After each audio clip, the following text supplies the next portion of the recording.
Kia ora, tēnā koutou, no mai, haere mai. Hello everyone, welcome to the Walking the Shadowlands podcast.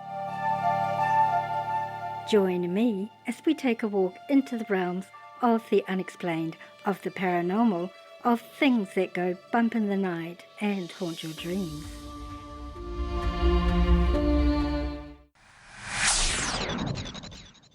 Your hosts, I'm Marianne. Thanks so much for joining me today, tonight, whatever time it is, wherever you live in this beautiful world of ours. Sit back and relax. Let me be your guide as we walk into the Shadowlands together and see what awaits us there.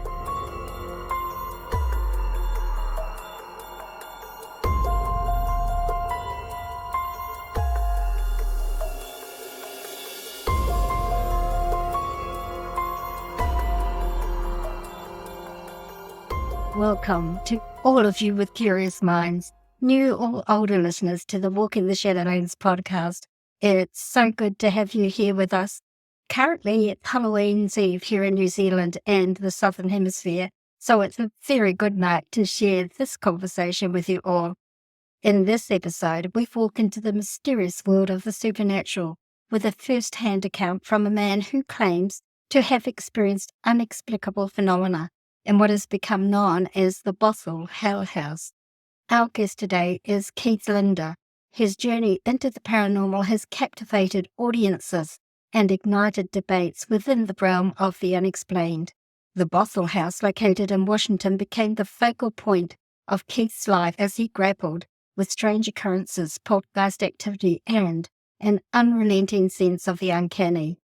Join us as Keith takes us through the chilling details of his experiences, sharing the highs and lows of living in a home plagued by supernatural forces, from strange markings on walls to objects moving mysteriously, to items spontaneously combusting. Keith's account raises profound questions about the nature of reality and the thin veil between the known and the unknown. As we delve into the Bothell Poltergeist phenomena, we'll explore Keith's investigations, the reactions from skeptics and believers alike, and the impact these experiences have had on his life. Are you willing to walk with me into the deepest, darkest parts of the Shadowland? Make sure you leave your lights on for this episode. Let's begin.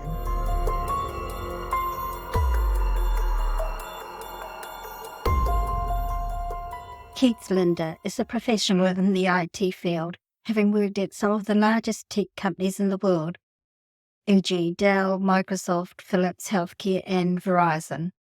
Keith Linder's hobbies include fishing, sports, particularly football and basketball, movies, and sci-fi. In 2012, Keith and his girlfriend Tina relocated to a house in Bothell, Washington, near Seattle. Their experiences in that house introduced them to the paranormal community and forever changed their lives. Regardless of whether you believe in the paranormal or not, the evidence and stories presented here may make you reconsider your beliefs.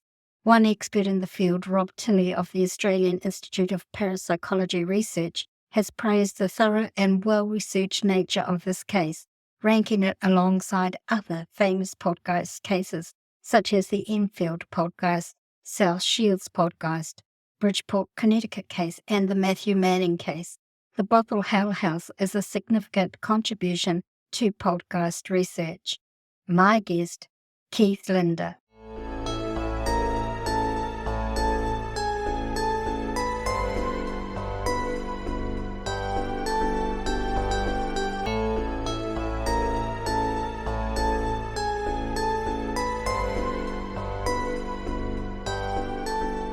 Thank you so much for agreeing to share with me and my listeners the experiences that you and your then partner Tina endured for a period of 4 years, wasn't it? Yeah, it was 4 years, 2012 to 2016. 3 years for Taylor, 4 years for me, but yeah, 4 years. Right. It's an incredibly long time to be dealing with poltergeist activity and all the accompanying emotional things and physical events that go with being subject to an extreme paranormal event that you endured. Can you perhaps talk us through from the beginning how it started for you? Well, it started almost sort of cliche. It started very slow and almost unnoticeable. You know, as you read, me and Tina, we moved into the Bothell House May 1st of 2012. We had been living in two separate places, had no activity in our place of residence before. That's very important. We're not familiar with the paranormal. If you ask me April 30th what a poltergeist was, 2012, I won't be able to tell you, let alone how can you tell your house is haunted or how to make sure you don't move into one. But the day of May 1st, 2012, we went to sign the papers of the home to get the keys, congratulate ourselves. And it was a nice, normal, clear spring, blue sky day, birds chirping, kids playing outside. Met the homeowner, and then he left. And then it's just me and Tina in the home. Me and Tina have no children. We have no pets. The house was virtually empty. And didn't know it at the time, but know it now. And this was a precursor, a warning, if you will.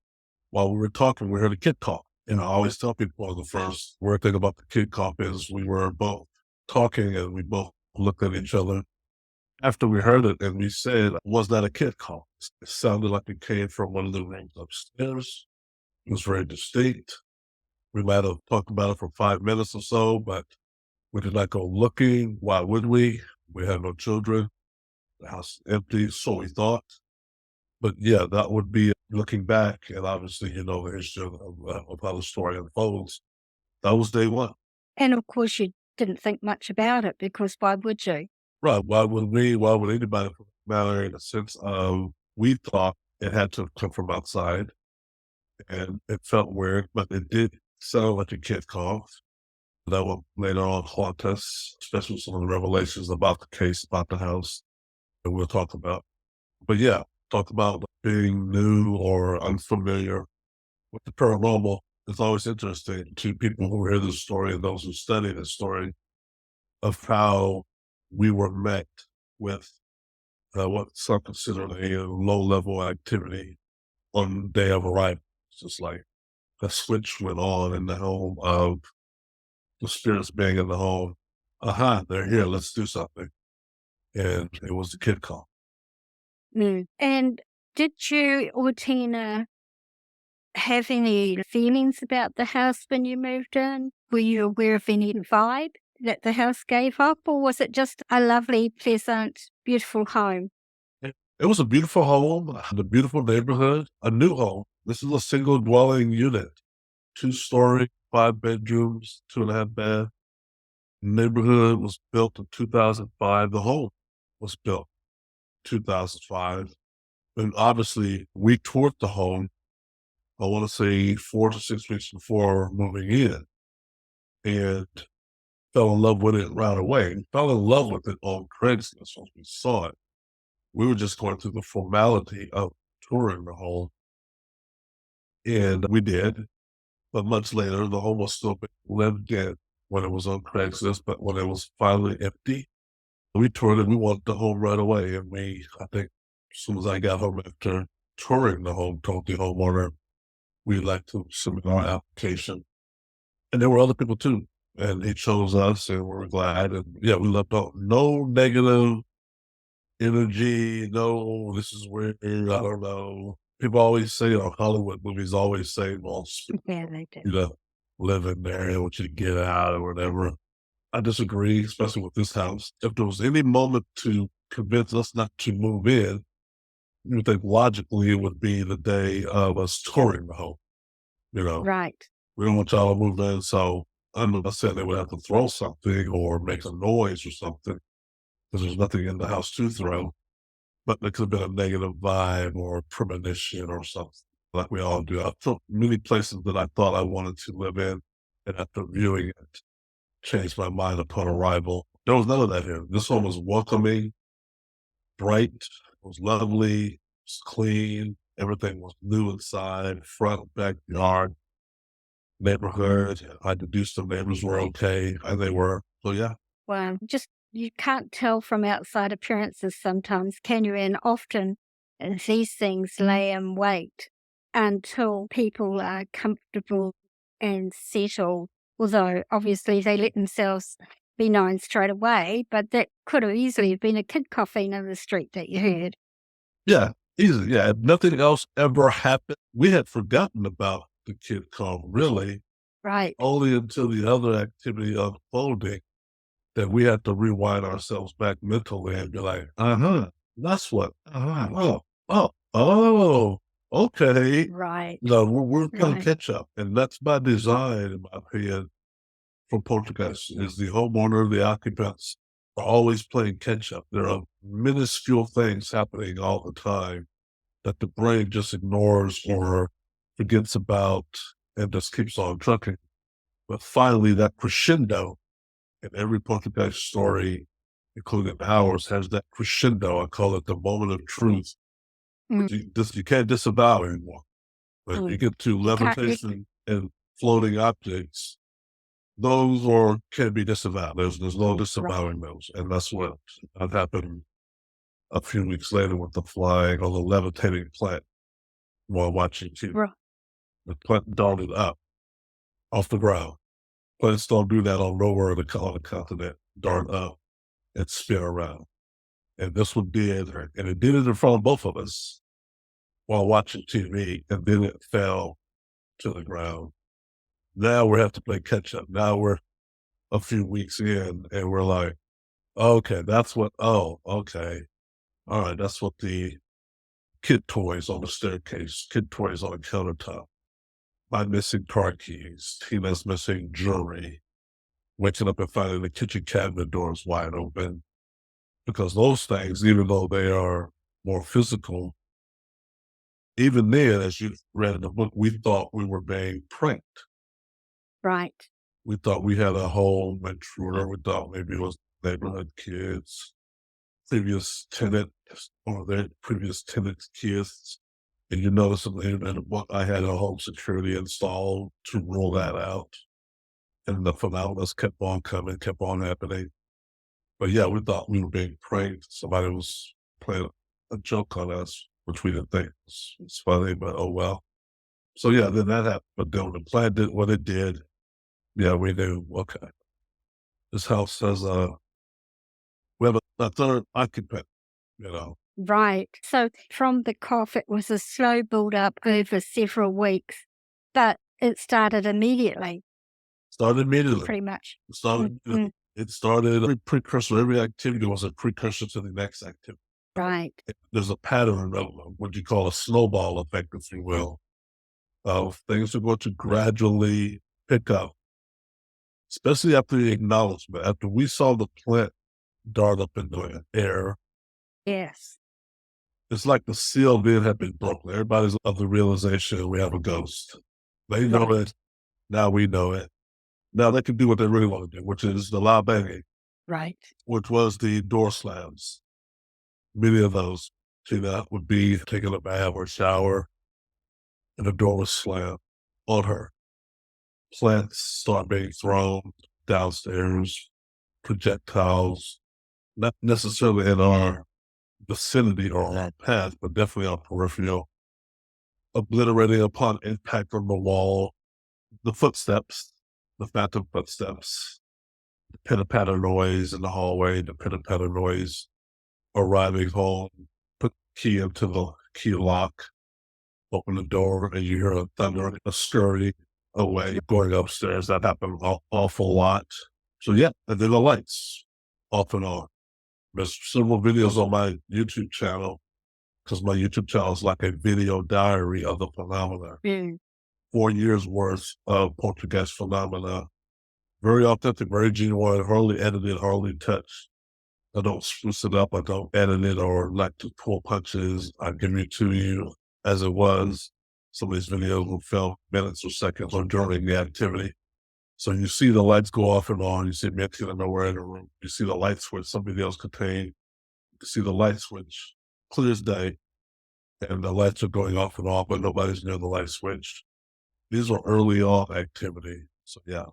How did this make you and Tina feel when, well, particularly when you saw that initial plant levitate? That must have been really scary.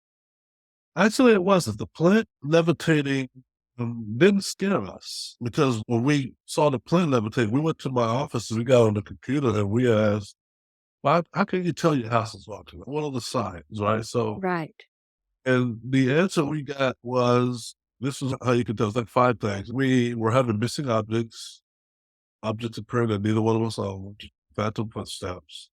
I think a few websites he said a kid cough or kid noise, levitation or whatnot. But we thought it was the kid ghost. And we went back in time and said, "Oh, that's the kid call. Ah, kid ghost. Okay." That would be a reasonable assumption. Yeah, we said, "Okay, kid ghost." Kind of weird, but unfortunately, maybe a kid died in the house. We don't know. I looked it up. I didn't find anything. I didn't find any notice of a death in the home. In Washington, you're not required to disclose it. In some states in America, you are, but Washington, Mm. you must disclose. But the home was new, so we didn't find much as to death, either in or outside, and that was good. That relieved us, so we weren't scared. Where the trepidation and came in was the door slams and the flying plants. And when that started picking up, happening almost daily, then we started like, I don't know, kid, ghosts, because we would tell the ghost, the kid, "Hey, we'd appreciate it if you would stop that."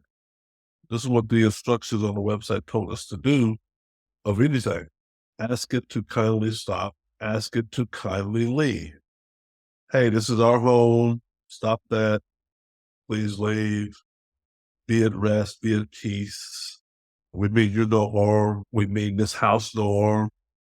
In case the Right. ghost is protective of the home, and we're like, "Hey, we're not here to harm the land underneath the Right. house or you. So you don't have to throw all this stuff around. Just be at peace and leave and go to the light, and we'll take care of this place for you." But we got the opposite reaction, which is more banging, more objects being thrown, and more what you would call a bad prankster joke. You know, Mm. I turn a light off in a room that you're in and close the door. That's a prank. That's a joke. That's to get a Right. rise out of you. I don't do it. I'm downstairs and Tina's taking a bath and it does it on its own. That's a prop. That's a, well, okay. If I'm eating dinner and a plant goes flying by, Tina paid money for those. Those are property Yeah. and they obliterate. These are live plants and they die. That's a prompt. Hey, stop doing that. But they don't stop doing it. They do it more. So we stopped thinking kid ghosts anymore. And we start getting nervous because the brain or ourselves, where is this going? You know, Right. Of course. what's Mm. the end game here? So we start contacting churches, talking to family members, friends. "Hey, we think our house is weird, it's haunted. What do you do?" "Oh, you call the church and my upbringing." I even said, like, "We'll go my upbringing. You bless the house. Right. You're supposed to bless it before you move in." And Mm. we didn't do that regrettably, but never too late. And we did. And that would slow the activity down for a day or two. Definitely did prevent it. And several churches came in and blessed the home. Some of them we told them why we wanted them to bless the home, and they understood. Rather than Right. so we did it. But everybody always came eagerly to bless the home. So yeah, And so the activity would settle for a short period of time after it was blessed, and then it would pick up again. Would it pick up worse than before you had the house blessed? before the house guests, I'm sorry, that's my accent. Once you had the house blessed, the activity settled down for a little bit. And then when it picked up again, was it worse than prior to the house being blessed? the blessing of the home would lessen the activity or quell it for about a day or two. So we had Right, 48 to 72 hours of peace. And right. we thought, okay, all right, maybe that worked. And then a day two, a day three, a day four, something. it would come back of what it was doing previously. Bam! Right. You'd be in your room or your office. I'd be on my computer or watching TV in a plant. Bam! Mm. And they were like, oh, okay, they're back. Or, and then more frequent. So whenever it stopped, it would come back sometimes stronger, but then it'd be more frequent.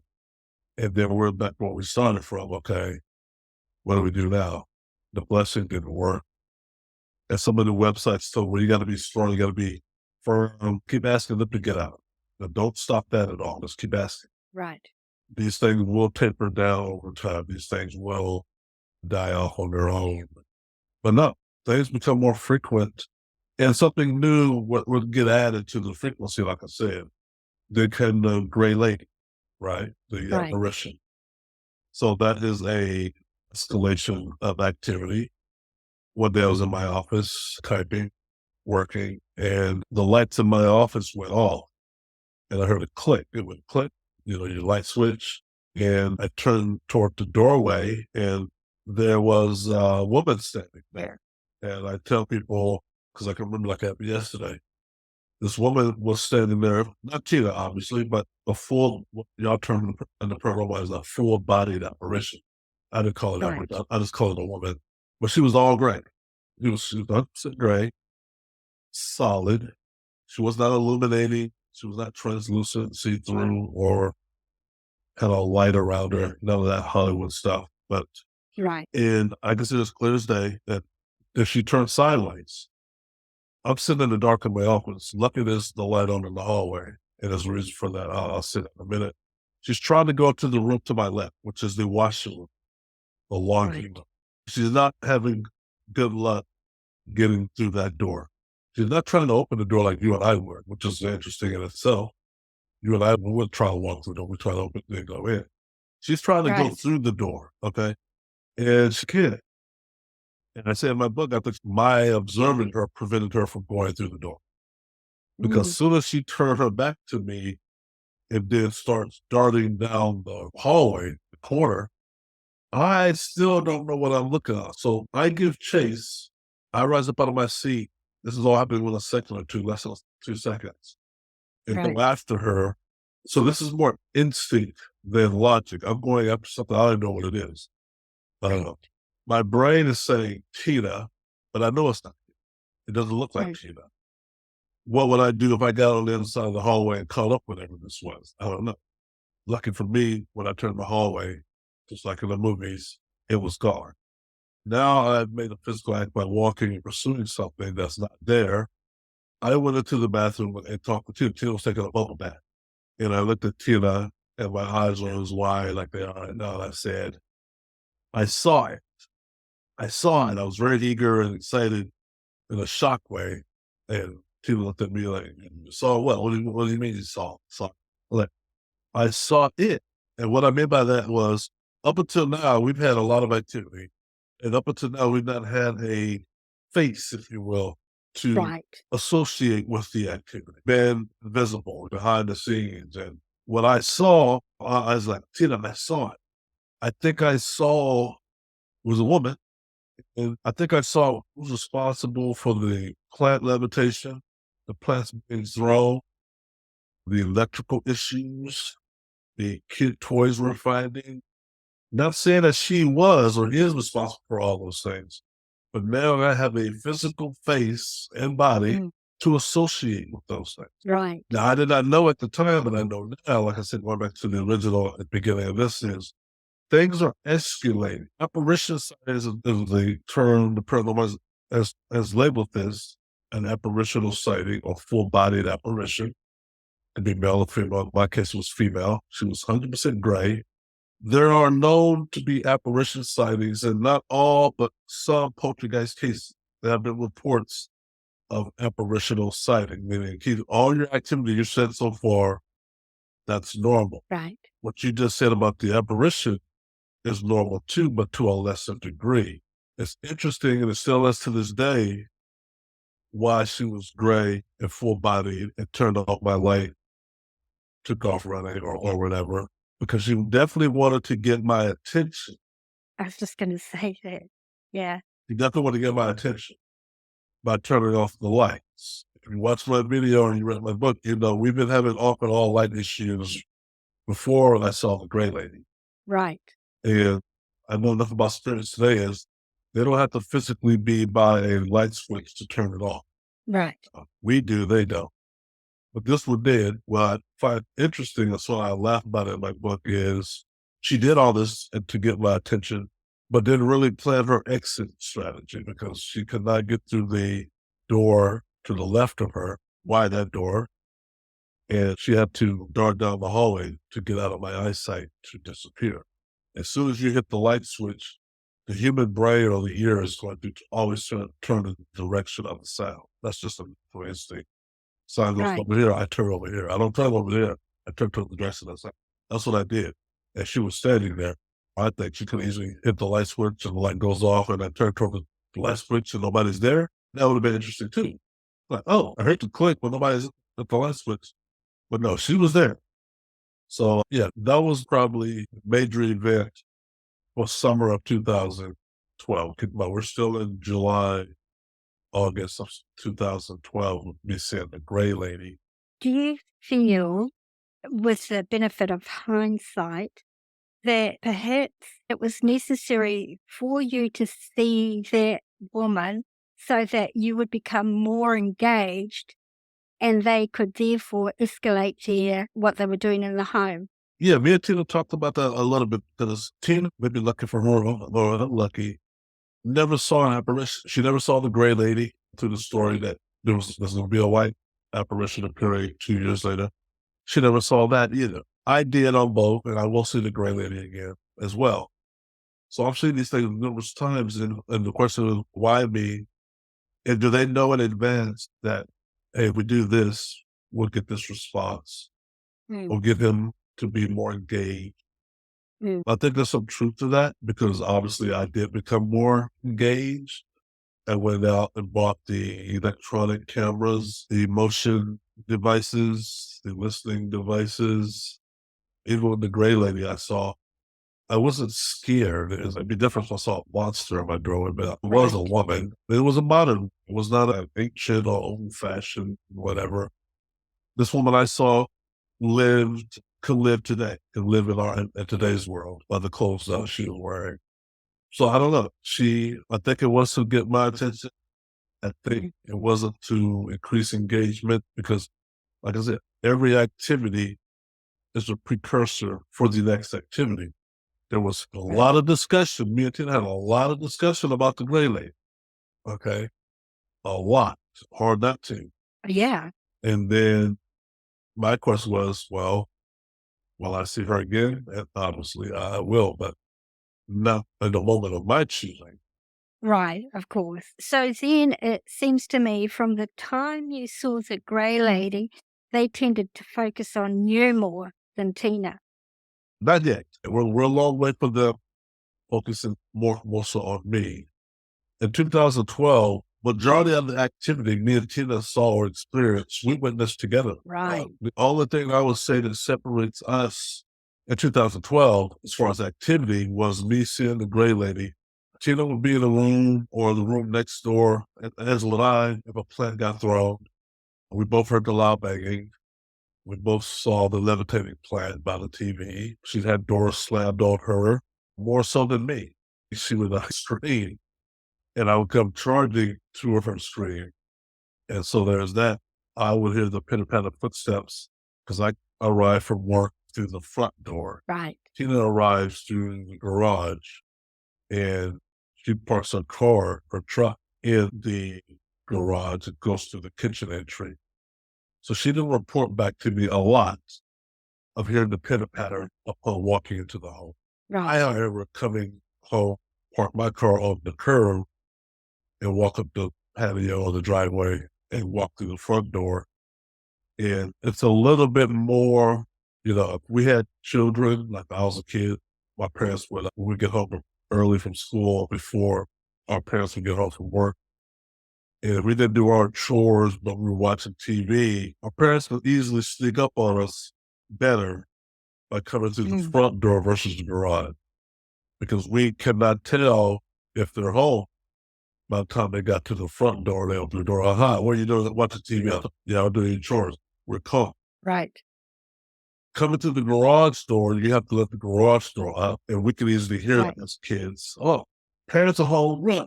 And then that's door number one. Door number two is the actual door that leads to the home.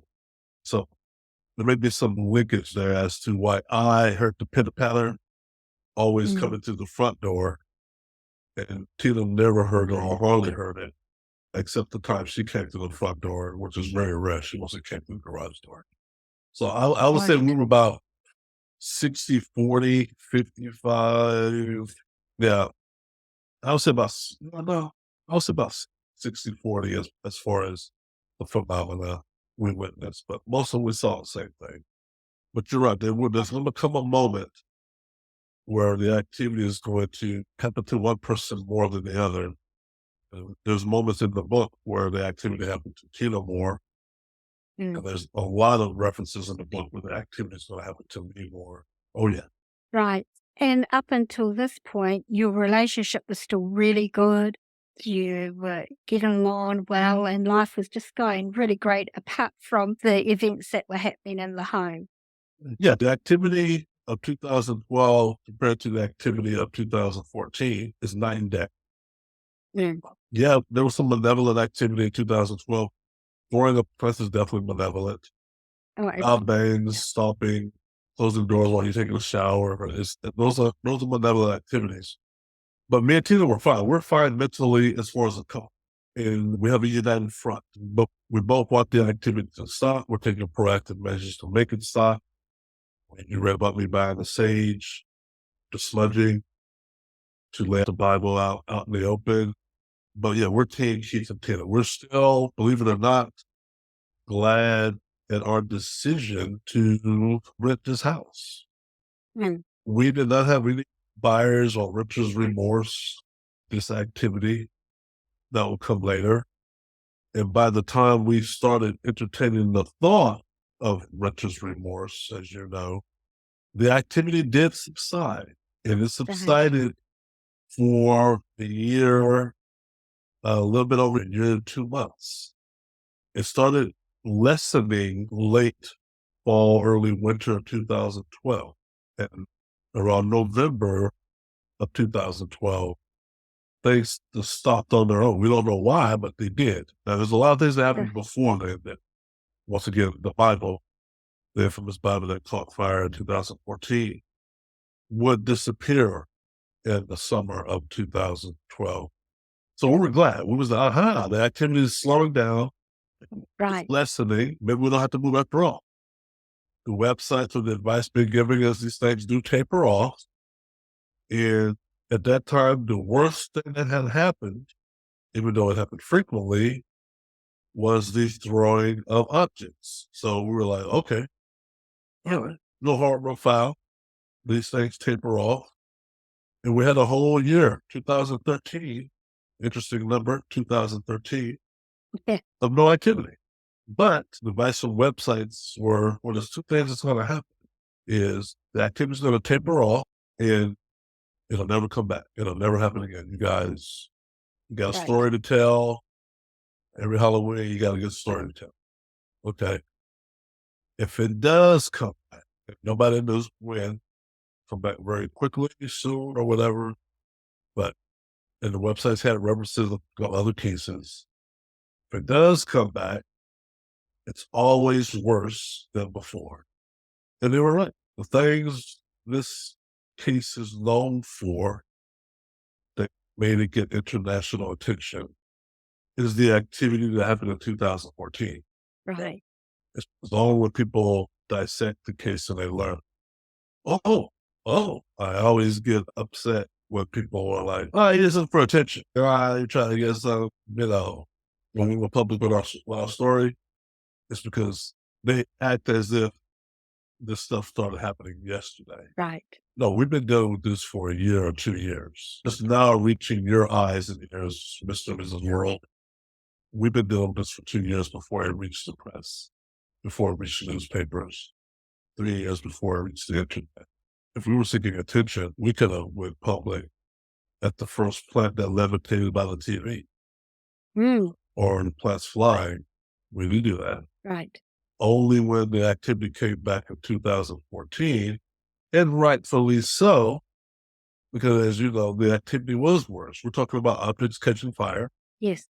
heavier objects being thrown, large objects being thrown, the poster catching fire, 3 Bibles, one that we saw with our own eyes abruptly catch fire, 2 scorched beyond recognition, shadowy figures, and the wall rings. Those things deserve other eyes and ears on it because it's going to get worse. It's going to get very worse for Keith and Tina. And that's when you're going to start seeing our relationship strain as the activity gets worse. So what was the first thing that happened when it restarted? How they let us know that they were back. It's like this. And I think they're linked, and they are linked. On January 2nd, I had a fall down the stairs. I was coming down the stairs, glass of water, and I got to the midway landing and bam, on the floor. I had tore my right patella tendon off my knee, which is my kneecap. Tore it off. Yes. Fast forward to 4 or 6 weeks later, after surgery, tear a tendon, the kneecap off. All they could do is surgery to repair it, put it back on. So now I am housebound and constricted only to the upstairs because Tina has to work, someone has to earn a living, and it's a 2-story home. I'm handicapped with only use of one leg. The other leg, which is my right leg, has to stay straight for a considerable time. And so I'm restricted to the upstairs when alone. And that's what I did. I stayed upstairs all day until Tina returned home. But really for about 4 or 6 weeks, I never came downstairs. While home by myself, as I'm sleeping, nodding in and out while watching TV in my bed, I'm hearing noise downstairs as if somebody is home. Hearing somebody like somebody's going and rummaging through the kitchen cabinets. And so I wake up and I'm like, Tina, are you home? Is that you? Maybe Tina came home early. Maybe Tina left or forgot something. And I get no answer. Tina? So now I'm more looking, well, who's rummaging downstairs? And it's not Tina. Okay. Is it a burglar? So I would limp out of bed and go to the hallway and look over the railing or the banister, whatever they call that, and call out again. Tina, y'all? No answer. And then the noise would stop. Okay. And so I thought that was weird. And that's never happened before, even in 2012, because we're not home every day. All right. Right. And you got a person who's home all 24/7 alone in this gigantic house. And so when Tina would come home after work, I was like, hey, I heard noises while upstairs. I heard noises. And she's like, I was telling you. And in the back of my mind, I was like, okay, I hope it's them, the ghost. Yeah. And Tina didn't want to talk about it. She's like, no, wait, no, we're not gonna, they're gone. We're not, we're not gonna look a good horse in the mouth. They're gone. Right. So I'm like, okay, all right. And then 3 other times I would wake up or sleeping, Tina's back at work, and I heard a knock on the headboard. My head, I'm letting headboard behind you, and I hear a knock or scratch you. Like a cat trying to get into her room. And I'm hearing all this coming from the headboard. And Tina come home again. Hey, Tina, how was the day at work? We're eating. Man, well, I'm sleeping. I had done on the headboard. She said, no, we're not going to talk about it. They're gone. It's your meds. It's Right. your pain. Hey, maybe there's no pain. So Well, that's a reasonable assumption, isn't it? Really? Yeah, so I'm like, okay, it's powerful stuff. So shoot, Alice the gut. I start taking the pain meds and pet them in half. And this is like, I need to roll back on these pain meds. Instead of one pill, I start taking half of it. Because I'm like, okay, maybe they're giving me this powerful stuff and it's a hallucinogen. All right, okay, well, not what you talked about 2012. That was the rule. That was the mental rule me and Tina had. But in the back of my mind, I know it's not the bad. But okay. Right. If I talk about it to Tina, it's going to lead to an argument. I don't want to argue, so I just look at her. I'm not going to confide in her. Well, sometime in, I think it was March, early April, it was a Sunday, a week on to bed, and I woke up. I had had a feeling of uneasiness, like we were being watched. And I had not had that feeling since 2012. And I was looking around, and I was like, man, this don't feel right. And I went downstairs, looked through the refrigerator, praying that Tina had some sage. And woohoo, she did. She used sage to cook with. Okay. But I knew sage is sage. If I get a sage out of the refrigerator and dehydrate it or dry it out in the oven, I got dry sage. Right. That's what I did. I put it on the oven, watched it, then did lots drying out, and then got it out. It was all dry. It's kind of the dry sage you buy in the store. I put it on a saucer pan in a smaller area. Oh, yeah, it smells. And I'm going through the house doing this. And I'm saying to my Tina's asleep. And would be very upset if she caught me doing what I'm doing. Because she don't want to talk about ghosts.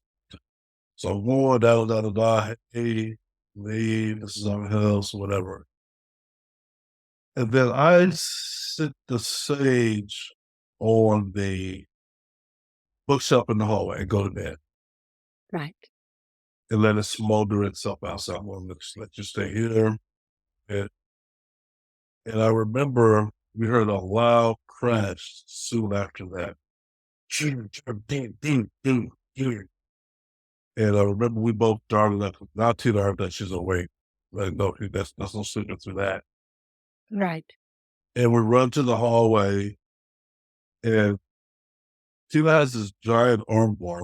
We bought this armoire after we moved into the house at the garage sale a few blocks down from the Bothell House. The neighbor was selling it. And we moved it upstairs, and it sat in the hallway, or stood in the hallway. It's almost taller than me. And when we saw it leaning over and put a new hole in the wall, new dent, my saucer with the sage was obliterated on the floor. Tina saw all that. She was able to know right then and there, like I knew, what had happened. And when she saw that, she immediately started crying because she knew they were back. And they were.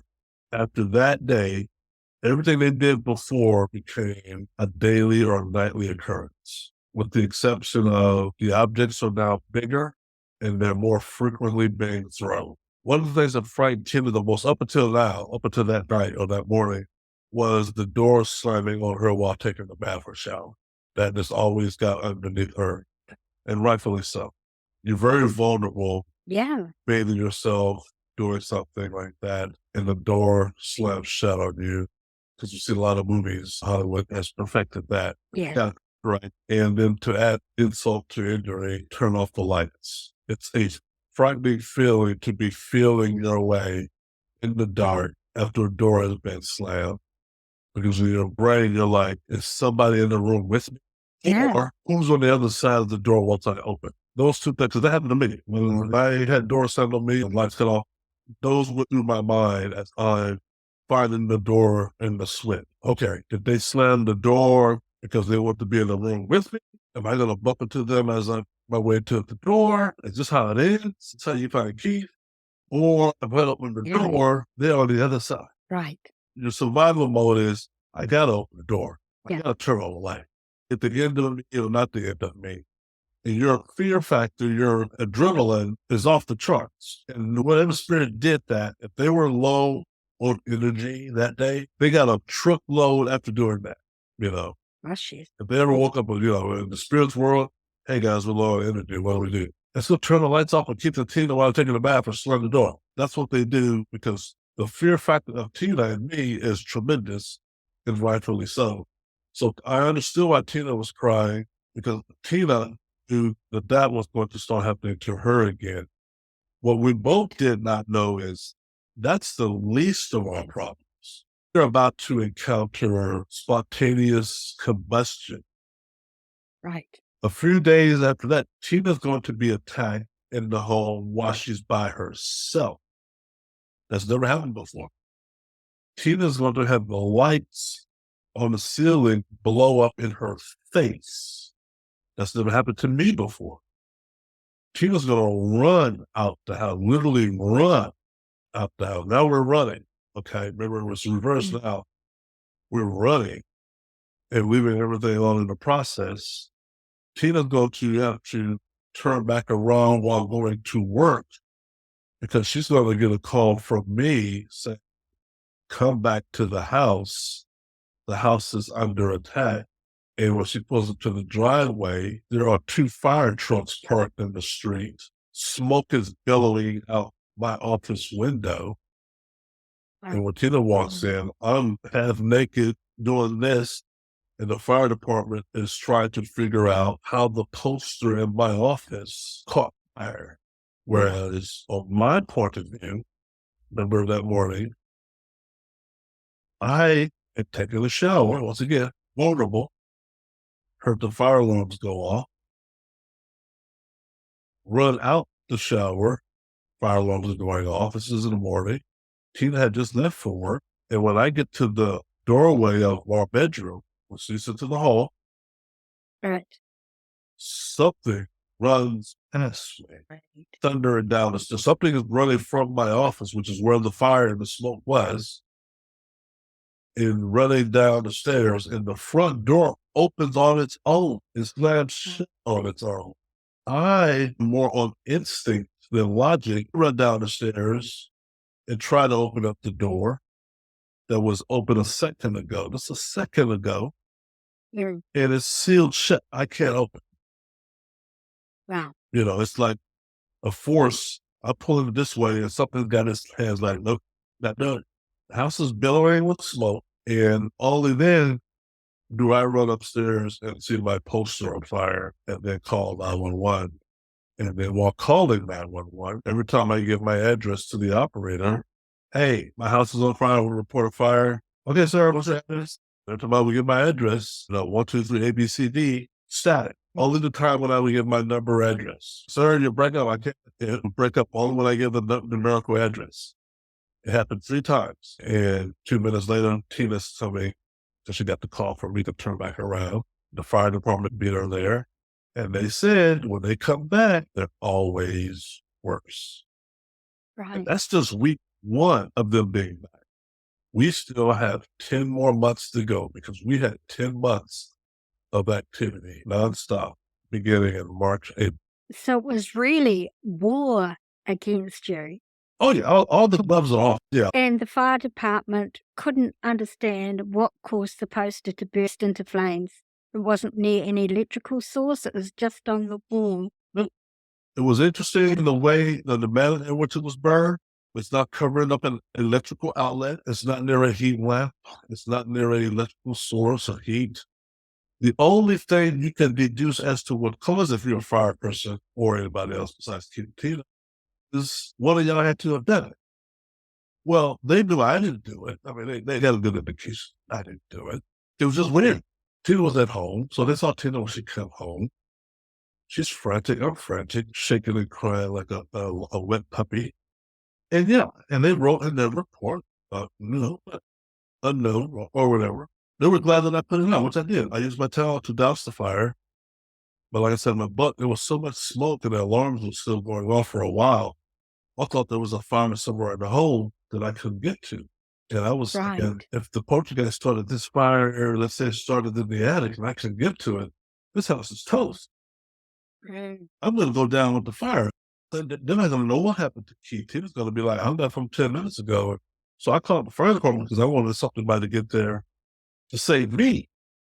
I couldn't get out the front door, but I don't know how long that door was going to stay sealed shut.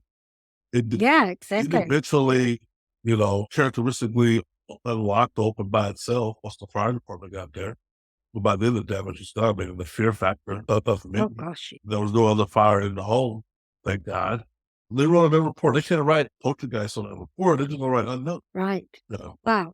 So that was just the beginning of a lot of spontaneous combustion events, particularly with the Bibles you had in your home. And I understand photos of you that you had stored, or family photos where only your face was burnt out of the photo. Yeah. So I'm glad you brought that up because it's not talked about a lot and it's very interesting. So you're right. So Bible 1 went missing in 2012, summer 2012.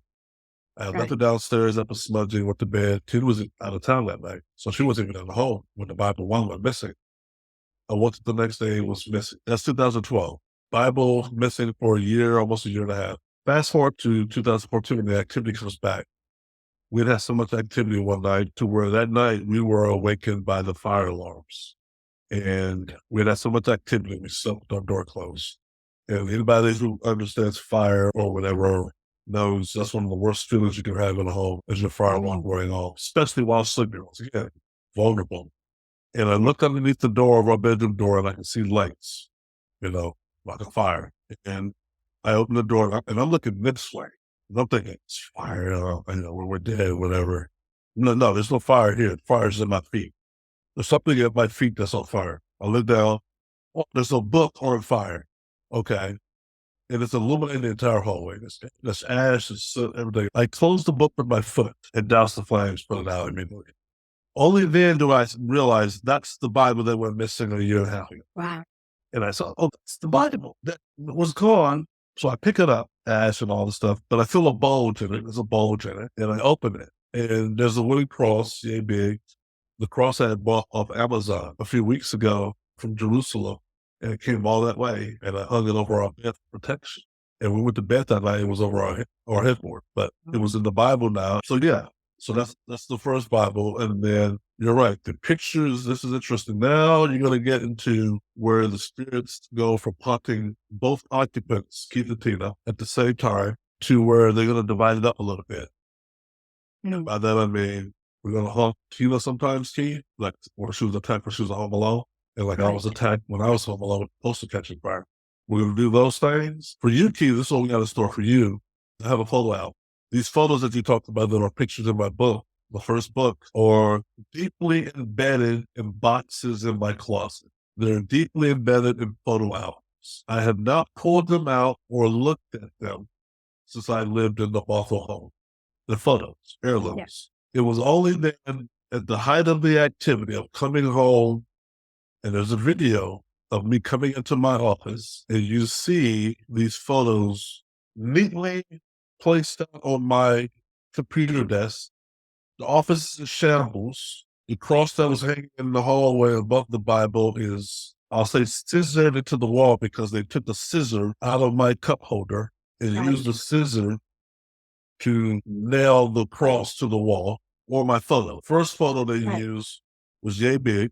They took the scissor, like this one, and they stuck it through the photo of my head right here, is where it was on the photo. Right. And stuck it through the wall. Right. I see that in the scissors, and I took the scissor off. I said, oh my God, before it, that's a negative connotation. The other photos are on the computer desk, and I'm picking them up, and I'm looking at them. It's me with my family. And you're right, my face has been burnt out. Only my face. My mom, my dad, my siblings are all fired. That was them letting me know, because this is them transitioning from haunting two people to just start haunting you, Keith. You're the guy we want. We're about to make this really interesting because malevolent spirits, poltergeist included, it's about divide and conquer. Absolutely. Get you two, meaning Keith and Tina, working against each other. It's about isolating. We'll just go to the animal kingdom as an example. The predator always needs to separate the prey from the herd. Absolutely, yeah. It goes to the prey and it separates them. Once it can do that, its odds of capturing it go significantly up.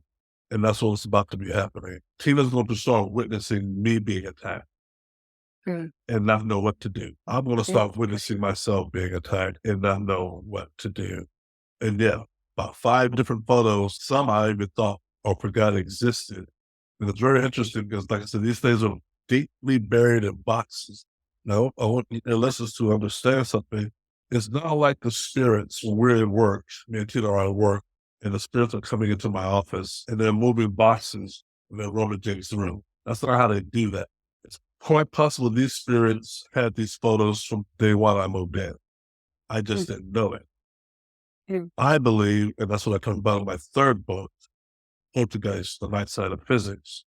I believe these spirits or these entities have the ability that they took a mental and physical inventory of Keith and Tina. The mental inventory began the first day we walked through the door. Right. And that's when you heard the kid call. Something about our mental inventory let them know hey, we can get some mileage out of them. Right. The physical inventory came when we started bringing belongings in, and they took stock of that. Photos. Tina's jewelry. Keith's extra car keys. Interesting.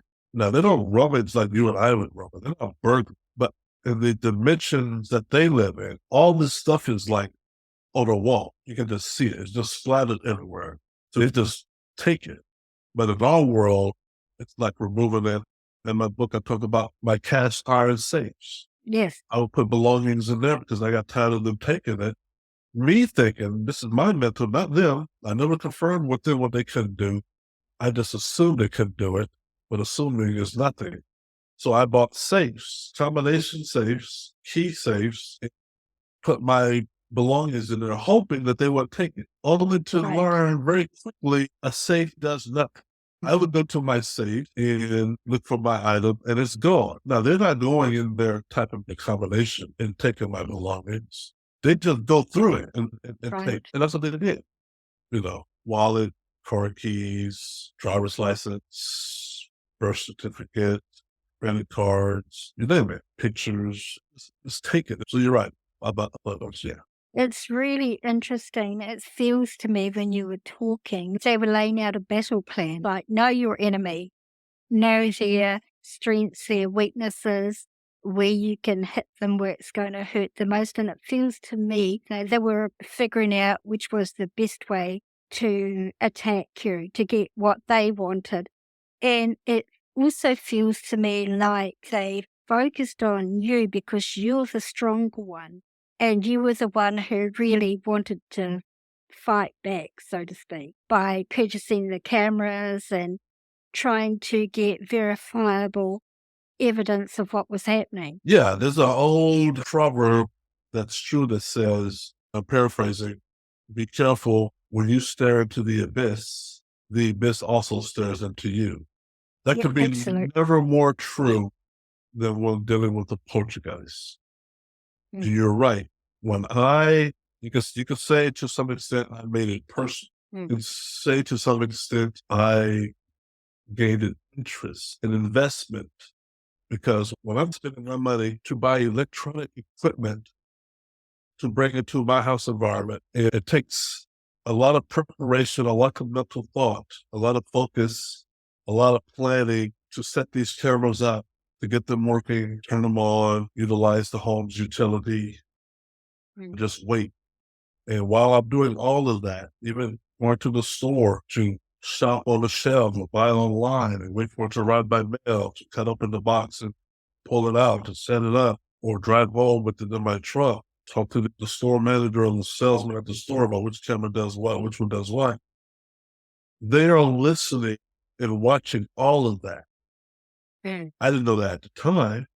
So when I come in the home with all these electronic gear, I say, hey, Tina, look what I got. I'm going to get these spirits now. Yeah, dare you to throw something now. I am being stupid, and I'll admit, because ignorance is stupidity. And I'm playing right into their hand. It's like, we can't make this stuff up. So now it becomes a war, and that's all they need, is a willing participant. Because you're really standing at the guillotine and you're going to cut your own head off. It's like the executioner giving you the rope. You just don't know it. He don't know by doing what he's doing. It's going to make us manifest more going to come.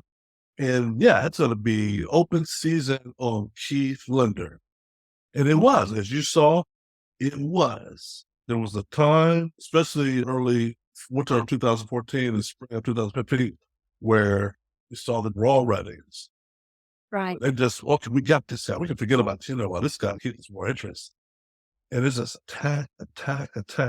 I can't sleep, attack at work, attack while traveling on business, attack, frame them, manipulate them, make Tina think he's cheating, make Tina think he's doing this, isolate it, we got it.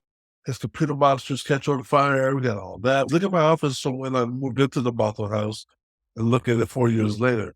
We got 2 different offices.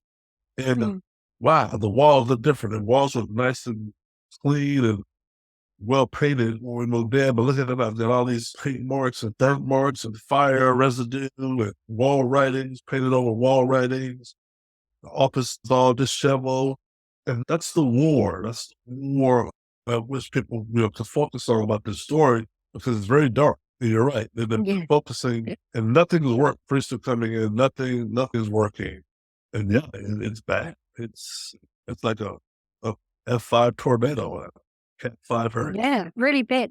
Now, going back to the writings on the wall, I remember thinking how impressed I was as I was reading your book that you recognized why the spirits had been writing 666 on your wall. And I thought perhaps you could explain a bit about that for my audience because I felt that was very good insight on your part. Yeah, one of the things me and Tina, me especially, we get criticized for, or what a skeptic or cynic will use as ammunition is the 666 wall writings. And they say it because they don't know. And I say it in my books. They say, well, 666. Yeah, anybody can do that. Yeah, Hollywood, Hmm. And I tell people in my book, number one, the 666, as many times as it was drawn on our wall, that never scared us. Mm. Okay. You could even say the wall runnings up until the part where I saw KL, those things never scared us. And I said, the 666 was not drawn for us. The 666 was drawn for the world to keep believers at bay from believing us Mm. and to feed the skepticism. Because somebody looking at the 666 from the outside and be like, man, dude, come on, dude. It's not real. Come on. Some people wouldn't help us or take us seriously because of the 666. I theorize in my book, and I believe it to be true. That was not for us. That was to whoever receives Keith Lindner's distress call. You can just ignore them because these guys, they're fake or whatever. 666. It's been done so many times. I'm surprised Keith even did that. And it worked on some. People who saw it and they take us seriously. And I was like, there's two sides of the coin when you think about paranormal or poltergeist. Is they want to isolate the house occupants from the outside world. Great. They want to do all this, we can call fantastical stuff in front of the house occupants' eyes, but they want to contain it. They're not interested in being known, being discovered, proving that poltergeists are real, that entities exist, that demons are real. That's not why they do it. If they did that, all they could do is hold a press conference. Okay? Yeah. They don't care about that. And if we go out to reach for help, one of the things they need to do as far as to inoculate us is to make some of the things happening around us look like anybody can do it, Mm. to make it look childish or hoaxy. And that's what that was all about. Because we had so many people saying, well, why would they draw 666 and then draw the upside down man, which we know today was a Native American symbol? Why would they draw upside down cross next to a Native American symbol? The two don't go well together. Christianity and Native American, what spirit would do that? Well, you're thinking one dimensional. You're playing checkers while the poltergeists are playing chess and they're winning. And Maggins, for all his experience, I was really perturbed that he let that get the best of him, the 666. Because the other parapsychologists and Steve Merrill and Don Phillips, those who study poltergeist know that you just can't see something on the wall and say it looks like this or it's that or that. You can be easily manipulated. And a lot of people were manipulated by the 666. Ironically and funny, Keith and Tina, who were at ground zero, were not. Right. People were like, who can sleep in a room or next to a room with 66? I'm like, we can. Because I knew based on upbringing, and I knew 666. Yeah, dude. Okay. All right. That's for you guys. That's for you outside world looking in.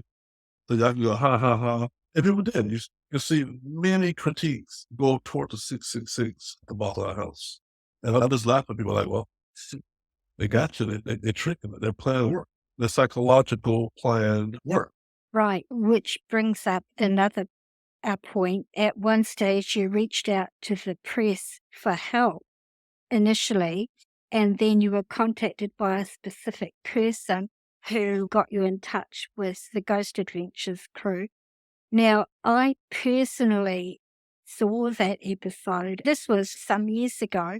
I live in New Zealand, so we get these things later, or we did at that stage. And I knew but also I come from a knowing of how television works and how they put these paranormal shows together. But that was just out and out a hatchet job. And the fact that they were smart enough not to outright say that they didn't believe you, but leaves the innuendos hanging so people would assume that you were a fraud, was really a dreadful thing that they did to you. And I'm so sorry that that happened. I'm so sorry that you got all this horrible public backlash, particularly Tina. I don't know why they targeted Tina so much, but they did. And it was just awful. And I'm sorry you went through that. Yeah, I mean, looking back on it, it was a weird experience. I always tell people, if you come to the Bothell House, we give people access. I mean, we give victims access, priests access to do whatever it is they want to do to find evidence. I cannot predict what the spirit will or won't do while you're present. I can't predict what it will do when I'm present, and I live here. Mm. Every event I talked about right today with you and in my book, we didn't know that was coming. There was no prediction of that. And I knew when they arrived at the home, when they told us weeks in advance before they got there, how many hours they were going to dedicate to actually investigate. And they wrote, because they give us a little sheet itinerary before they arrived. And they arrived on the last day anyway. It's the B team who arrives there day 1, day 2, day 3. They arrived day 3, day 4. And they only dedicate 5 hours to actual investigating. And at that time, the activity was showing signs of subsiding. Mm. We were looking at what we were doing in the winter months of 2012 when the activity was tapering off. But I knew 5 hours was nothing because me and Tina had been in the home where we've not had activity for 48 hours. Yeah. 5 hours is nothing. But even then, I said, well, okay, then you get nothing, you get nothing. Not my fault. You're chasing lightning in a jar, right? So when it aired 2 months later and we saw the episode, me and Tina looked like, who was that? Because it was edited totally different than how it was filmed. And a lot of what you see in that episode with guys talking, and I noticed at the time, one of the formats of the show is there's voiceover. There's conversation amongst the team members, but a lot of it's narration of Zach in a studio. He's got maybe a terabyte of footage from being at a location, right? A terabyte. And that he's got to get an editing room with his producer, got to provide narration over what they want to show the world. Right. Now, they caught evidence or a shred of evidence, they would have shown that episode different. They would have put themselves in a more positive light. They would have been seen as the hero riding in on the white horse litter. We're here to save the day. You kind of sort of see that when Zach walks through the door. We're here to save Keith and Tina from themselves. But the spirits did not give them an ounce of evidence to do that. And so the only thing they could do to save face, because up until now, and I was not familiar with the show, but I was told this by people who are familiar with the show, even fans, up until that time, they always get evidence everywhere they go. Right. They make it look so simple. Yeah. So easy. Like, evidence, got it. And the people I talked to in the paranormal community were telling me, because I'm not in that community, that, oh, man, I've been doing this for 20 years and I don't get nothing. I still believe in it. Or I got something, or it didn't. I mean, you got to be something, or either make repeat visits, live at a location, like live at the site, spend enough time with the house occupants. You definitely don't send the house occupants away. You sort of curtail your own investigation by doing So they had to do the opposite. They had to make Tina be the scapegoat. They had to make it seem like we over exaggerated and something's wrong with Tina, which is farthest from the truth. And we became the scapegoats to their fans because they cannot tell their fans we got nothing except for the fact that they should have told their fans, hey, we came, we saw, investigating a phenomenon like this, an activity that's very difficult. It's very hard to do. We're only here for a short period of time. However, we're going to maintain communication and contact with Keith Linder. My name is Zach Baggins. I want to maintain contact with you, Keith. We didn't get anything this time. I had to do some sort of repeat trip or whatever. Just got my number. That'll be that. And then everybody's like, oh, okay. Hey, is that investigations like this are hard, but they didn't do that. They want to close it up and shut it down. But like, no, they're there. Tina's weird. House is not haunted. Bible this and whatever. So yeah, and their fans ate it up and then attacked me and Tina, which is very weird to attack the house occupants. Number one, we weren't there while they did their investigation, and number two, they found us. We didn't find us. They found us. Yeah, exactly. Yeah, they contacted you. Yeah, they contacted us, and we're already 2.5 years dealing with this. But they don't tell their fans that. Also, they don't tell their fans on the show of Rhonda and her family, the previous tenants who lived in the home 2008, 2009, who had similar activity. I gave her contact info and who they never reached out to. So, but they never say that. They never say, oh, by the way, previous tenants, we also learned or got record of a previous tenant who spoke of similar activity while they were present. They just moved out and didn't tell anybody. That's important information to any research. Oh, absolutely. Information. And they left that out conveniently. So there's that. Yeah. And that ideal amplified the situation between you and Tina, and things escalated from there for you both. Yeah. Which ultimately resulted in your separation. Yeah. We did not need any more problems. And that's what made Tina upset. It made me upset, but made Tina extremely upset because she was singled out. She was scapegoated more than me, called different names, epithets, ridiculed, told she was weird, all because that little orchestrated scene with her and Zach, which in reality it didn't go that way. So Tina was done. I mean, Keith Linder, as much as I was scared, frightened, and hate the activity that we experienced, as much as I do not like, as much as I dislike, for lack of a better word, demons or poltergeists, whatever, as much as I dislike, I can't find fault with them for being what they are. Okay? They are bred or born to do what it is, whatever they do. I don't like it. I wouldn't sign up for it ever. I wouldn't wish it on my worst enemy, but I understand. Okay? Right. Humans, on the other hand, opportunists, like a paranormal investigator, I can't forgive. Because you or like me, we're human beings. Why would you go into a home, anybody's home, and make it worse for them than it already is? Tina already got all these things we're doing. You know, it's almost like the Hippocratic Oath, right? And the doctor takes an oath that thou shalt not willingly cause more harm to the patient. I go to see my doctor about ailing or something's ailing me, or something. The last thing the doctor wants to do, he touches me gingerly. He deals with me gingerly. Doesn't want to exacerbate the pain. They get very reluctant and disappointed in themselves if they're causing the patient, me or you or anybody, more pain. You know, if I have to leave the ER or leave the hospital room in more pain than I came in, they've not done their job. And they feel very remorseful about it. They really do. Some paranormal teams don't feel that way. Ghost Adventures, not to pick on them, but they made our situation worse. Yes. And they had no gumption, no remorse, even today, to apologize for to say, I'm bad. I don't care about you not finding anything in our home, but that's not my fault.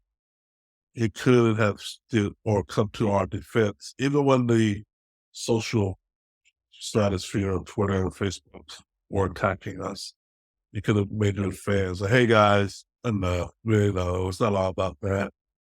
Yeah. We didn't find anything. That's not to put anything negative. So leave them alone and they're going to be all right. But no, they didn't do all that. They doubled down now, and went public out of their way, which they never normally did to other episodes, to say, we don't think Keith or Tim will tell the truth. They said that based on them not finding it. So that's why I have a problem with it. Yeah, I totally get that. And so from that point, that was really the final straw for you and Tina. Yeah, Tina was And done. Tina was done with the yes. paranormal at that point. She moved out weeks to that. Yeah.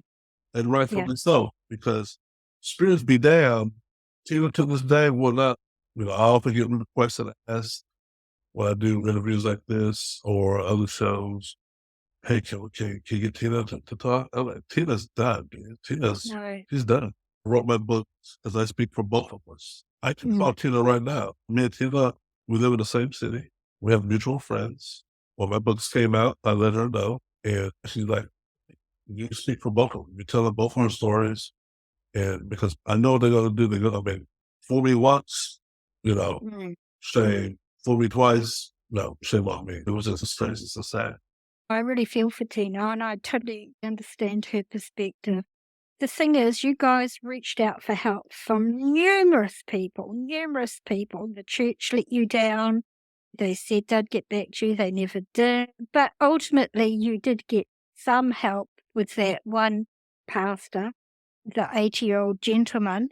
But the other thing that I found was really awesome were these other investigation teams that came, and at the end, the parapsychologists from England who came and spent time living in your house, investigating your house. From the minute pretty much they came into your house, things happened for them. And then the woman who had been their investigation team, who'd been monitoring your house for months, remotely using the cameras, they came and stayed, and they caught events happening, like the woman's cell phone flipped off the couch in front of her within a short space of time after coming into your home.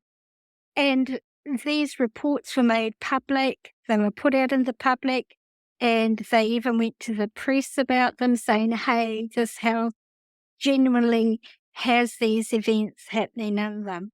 Yeah, that's the one silver lining of all this. I tell people, I'm not disgruntled about Ghost Adventures because their failure allowed me to find these other teams. And the other teams, especially Nikki and Carissa, lived in the home. And Steve Mera and Dawn Phillips, Nick Kyle, who flew all the way from over the ocean twice, lived in the home for 2.5 weeks. And they saw and witnessed things, because things that they were reporting out to the world, they have their own stories. You're right. The phone flipping up in the air, that's not me. That's Carissa's phone. That's not my phone. Things Steve and Dawn saw, the door opening and closing by itself as soon as they got to the house. The camera turning around on its own, they saw and witnessed. The 434 EVPs that the UK guys captured, Class A, Class B EVPs, they have all that they documented, that they put forward out there to the world. It's on my YouTube channel and theirs. There's links to them in my book. And you're right. They are now, or have substantiated, and even from their mouth, and Steve Mayor's been doing this 35 years, Dawn too, Nikki 20-something years. And even out of their mouth, they're like, we've seen things before, but we've never seen this. This is new textbook stuff. But a credit to them is their methodology. Yes. It was not ego. It was not being run by ego. Right. It was Steve came in there with a game plan in the dawn that they had talked about before arriving. And once they arrived, they had to alter it a little bit. Well, Steve, and he says it's in his book and his documentaries, the minute we knew that these spirits were purposely, keyword here is purposely being elusive, we had to change our investigation. Meaning these spirits are purposely trying to avoid being detected. He said, there's still a way to detect them, But now we have to change our way. The current way is not going to work. You cannot have an investigation have one format. It's not a one shoe fits all. It's not a cookie cut. Every house is the same methodology. Every house is Right. different. The occupants are different. Why ghost vendors didn't know that? Who knows? Nikki and her team knew that. You're right. They monitored the house, talking about monitored remotely for about 8 months before they said, we're going to come live in it. That was the plan. You read the book. That was the plan. The plan is to monitor it, get a treasure trove of data. Then we're going to finish it up by living. That's how you do it. Steve and Dawn did the same thing. They interviewed me for about 3 months, back and forth like this. Questions. Researching about Bothell, researching about Washington, researching about the land underneath the house and all that stuff. Then they said, we're coming. We're coming. And they said, we're going to stay a week the first time, and we're going to stay a week and a half the second time. And then they brought Kyle with them the second time. And those are different. Living at a site, sleeping, brushing your teeth, combing your hair in the morning, showering, you're taking a shower in one of the bathrooms that I was attacked in. You're sleeping in the room where there's been activity. You saw Carissa in the book. You're sleeping in the rooms where there has been activity. I always sleep in, the guest room and the master bedroom. There's other rooms I never slept in that they're sleeping in that had activity. And, the homework they got thrown in the hallway has been moved to the guest bedroom. That's where they're sleeping. And it's a little bit apprehensive to sleep in a room. Even if you're an investigator, you're like, okay, I want evidence, but I don't want to get that, I want evidence, but don't scare me. I want evidence, but don't scare me. Kind of slide it to me. No, man, you don't get to choose what evidence you get. No. Okay, I'm going to go to sleep. So, yeah, and all that plays into evidence gathering. So you're right. That was a silver lining for us. Now it's out there on the internet for the world to see, and it's blowing minds. It's still blowing minds. It's still. Yeah, absolutely. And after all their investigations and the vindication for you and Tina, it must have been a huge release for you to have that vindication. I mean, you knew the truth of what you were experiencing, but to now have it out in the public must have felt like a closure of sorts for you. And that closure, that substantiation, I'm not trying to, nor will I ever achieve it, to get 100% of the world's population to believe our claims. Right. That's not my goal. Right. But it is good, and it was good to get substantiation, verification, and acknowledgement from reputable investigators and researchers. And they got their distractors too. Every investigator has his or her distracted. Right. But to get it from two different teams, and if you read the book, you notice it was timed by me. Each team didn't know when the other team was coming. And they did not interface, meaning compare notes or hand each other. Right. No. It's the North America and there's the UK. Both teams did investigations differently, and they all got treasure trove of evidence. And so now they can go out and say, hey, that keep the Tina? Yeah, it's legit. And that felt good. That was good. And that for me that told me I can now move out. Right. I did not get run out of my house. I wanted to. Right. I've had thoughts of. I did not run out of the Bothell house with my tail between my legs. I lost a lot. I lost my girlfriend. I had to pay a lot of money to repair the damages to the house. I still have activity wherever I go today, albeit to a lesser degree. I was going to So there's scars that are forever will be there. But in the end, I left standing up. I wasn't carried out. Tina, to her credit, left standing up. She wasn't carried out either. And all this stuff I documented while living there, in conjunction with the evidence the other teams have found, it's been great. I can talk about it now. I can feel good about the story now versus then. Remember then, I didn't want to talk about the Bothell house while living in the Bothell house when I was at first, but I can talk about it now. So yeah, that was my exit to go. I said, okay, I can go now. All right. It was never, I'm going to stay here forever Right. or anything. No, it was like, this is the chapter. This is where it is. Okay. The husband and wife who live in the Bothell house now know the house was haunted. Right. We did not have that luxury. We did not have the Mm. choice to Mm. say, Mm. do we still want to move in that house knowing all this stuff or no? Mm. That would have been a choice I would like to have been given. No harm, no foul. So nobody can come back to Keith Linder and say, you chose the house was haunted. Yeah, I did. Google is your friend. Okay. Yeah. Google, Bothell, and blah, blah, blah, blah, blah, blah, blah, blah. Okay.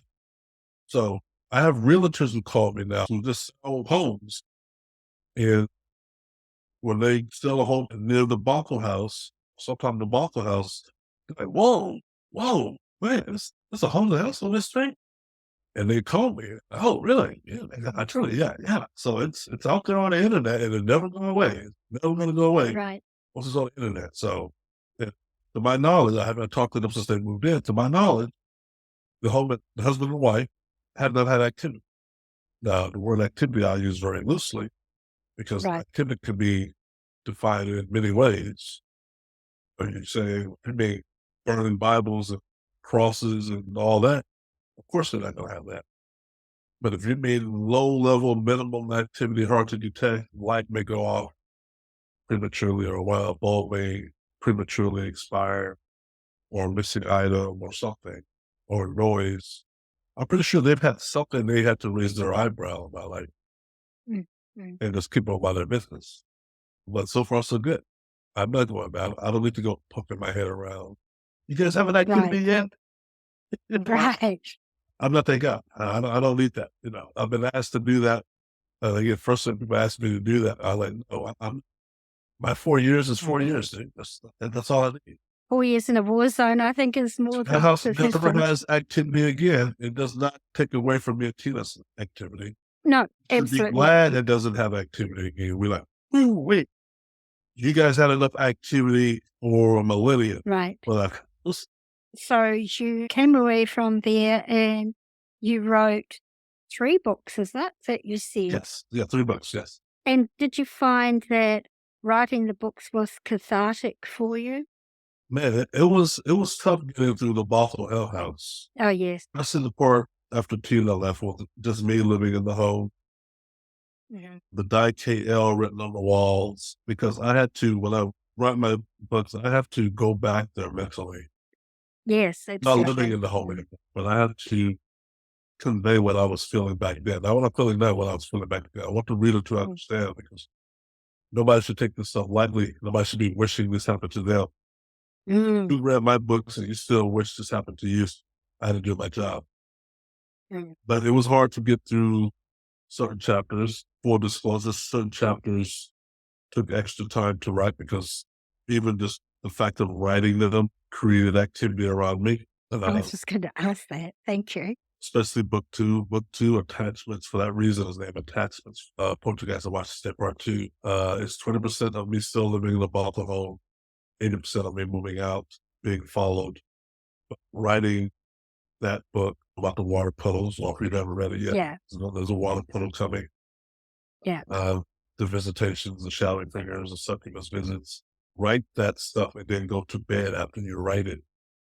It's just a double negative. It's just, oh, I'm writing about the poking and the prodding and the shadowing fingers that manipulate me and molest me while I sleep. Mm. Oh, it's 3 a.m. I guess I go to bed now. And they're like waiting for you. Yeah. The book, it sometimes starts writing itself. It just really flows. Book 2 was harder to write and it's darker than book 1. People are like, no way. Book 2 is darker than book 1. Mm. Book 1 is activity, physical manifestation. Book 2 is the dark. I'm actually going to read that now that I've finished your first one. I'm actually going to read it.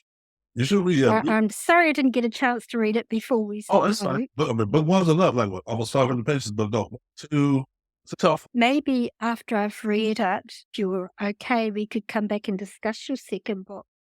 Oh, yeah, I'll come back. Yes, definitely. If that's okay. Well, book 2? Yeah, book 2 Yeah. needs its own 2 hour or whatever because it's a lot. It's talking about Yeah. that's found in the home. And it answers the question of will I or must I follow? And what does that mean? Mm. Why was the house? Awesome. We know why the house was haunted. That's quite amazing. Before I close this episode, would you like to share with my listeners where they can reach you and the names of your books? And also, I will have links to these on this episode's page of our podcast website, www.walkingtheshadowlands.com. So if you, my listeners, don't have time to write these down, you can go to that page and get Keith's information from there as well. Yeah, so once again, thanks for having me. It was a great dialogue. It's always much easier to talk these things when a person or other is familiar with the story or has read the book. So thank you. Yeah, your listeners can find my books on Amazon in any country, any language. The Bothell Hell House is book one. That's where all this started. Attachments, Poltergeist of Washington State is book two, part two. And then book three, to close out the trilogy, if you will, it's not a nonfiction book, it's a technical book. It's called Poltergeist, The Night Side of Physics. Book three deals with the mechanics, the machinations of a haunting such as this. Not only my haunting or me and Tina's haunting, but poltergeist cases in general. We analyze, or I analyze and take apart any port teleportation, water puddle phenomena, spontaneous combustion. How do portraits do what it is they do? Yeah. How do they do that stuff? What is what does science say or don't say? And then my YouTube channel, there's videos, 500 videos on my YouTube channel about the Bothell House. Start at the very beginning and work your way upward because it's a video diary. And you can find me on YouTube. Just type in Keith Linder or Keith L, and you'll find me. It's easy to get a hold of me contact-wise. My email address is on my YouTube channel. Definitely my books, my email address. I would say those areas start there, but a lot of information, Awesome. Thank you so much, Keith. Again, thank you for agreeing to talk with me. It's been really interesting, and I really appreciate your time today. Thank you so much, Keith, and I'll be talking to you again. Yeah, thank you. This is great. Thank you.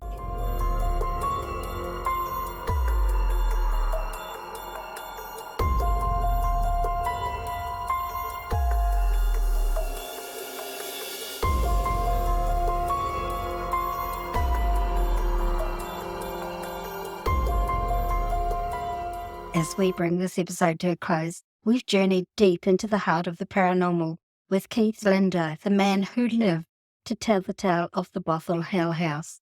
The chilling accounts of poltergeist activity, inexplicable phenomena, and the unrelenting presence of the supernatural have left us questioning the boundaries of our understanding.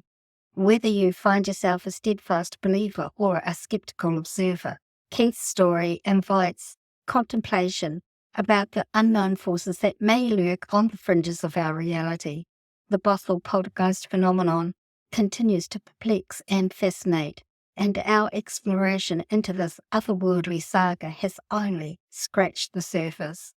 We extend our gratitude to Keith Linder for sharing his experiences and opening a portal into a realm where the ordinary and the extraordinary collide. As we step away from the Bothell Hell House, the echoes of its mysteries linger, leaving us with a sense of wonder and curiosity about the enigmatic forces that shape our world. Thank you so much for joining us on this spectral Halloween Eve's journey. Until next time, keep your mind open, your senses sharp, and perhaps, just perhaps, you might catch a glimpse of the extraordinary in the midst of the ordinary. Stay tuned for more captivating stories and enigmatic encounters on our Walking the Shadowlands podcast. Until next time, I'm your host, Marianne, bidding you farewell from the Shadowlands.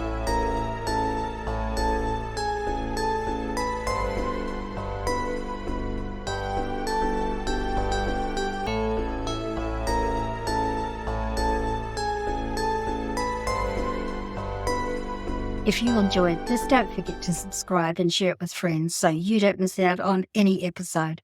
Like and follow for teasers of our upcoming shows. Also, Follow us on all the social media platforms. Check out our Facebook page, WT Shadowlands, our Instagram feed, Walking the Shadowlands, and our Twitter feed at Shadowlands10, TikTok under walking_the_Shadowlands. Also, we have a YouTube channel under the Walking the Shadowlands as well. This podcast is available on all free podcasting platforms. Just look for Walking the Shadowlands.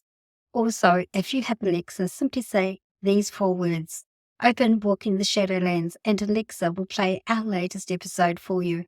If you don't have a smartphone, don't worry. You can listen to the episodes from the podcast website, www.walkingtheshadowlands.com.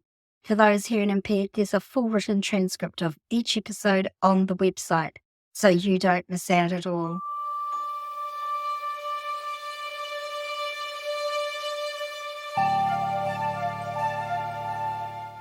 Thanks for listening to this episode. Ka kite.